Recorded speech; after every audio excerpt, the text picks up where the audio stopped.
I'm not a guy to get sold on high school players and recruiting and get excited. We saw what Bryce Young did when he came to Alabama. A1, we knew Bryce could be a starter. He could have played 2020, and I believe we still would have won a national championship with the amount of experience that was on that offensive line. The guys you had at receiver in 2020 and Waddle, Smitty, Mechie, Bolden. They had Billingsley that year, I believe, in 2020. Like Najee Harris was in the backfield. Brian Robinson was behind him. Like you had just a stable of talent. So we saw what Bryce was able to do. You got a similar situation in Julian Sayin. You got a team that's trying to figure it out. We're kind of in our transition year. We have quarterback competition questions in the offseason.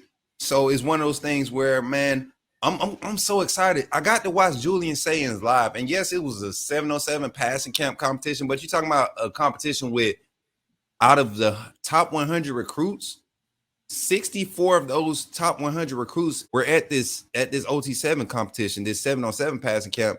And I'm talking about, you got to think out of the top 100 recruits, how many of them are offensive linemen? How many are defensive linemen? How many are running backs? And then you got to think about the heavy, side of those ratings are wide receivers and DBs. And most of those guys, a lot of those guys are there. And this guy went out there. If you go back and you want to watch it, he plays for this 7-on-7 team, Raw Miami. And if you go and look at the ball's placement this guy has, mind you, they have a 4-second timer for the clock, and these coverages, these coaches that are coaching these teams, they're not rinky-dink coaches. These guys coach staffs. They have experience. And Julian Sayin came out after missing the first day of quals. He showed up the second day, and just the team looked like a totally different team. And it wasn't that he was doing anything so special. It was just ball placement. The deep ball is there effortlessly. I'm talking about 40-yard passes so effortlessly. On the spot, on the dime, on the rope, making opposite hash passes to the sideline. It's crazy. I mean, the deep comeback route. The guy has a knack for throwing the back shoulder pass with such grace and accuracy, and the level of accuracy.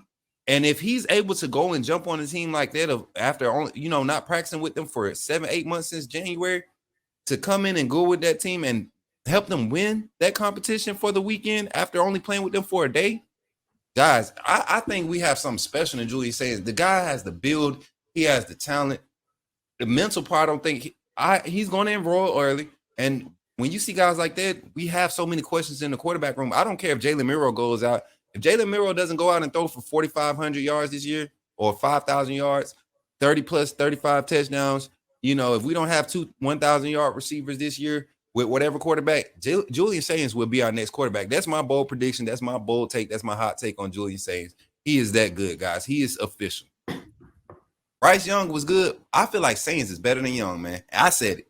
Take me to the cross, whatever y'all want to do. I feel like Julian Sayins at this stage in his career in high school right now, the skill he's displaying, the level of being able to break down coverages, and he's better than Bryce to me. And he has the build for it. He has SEC build.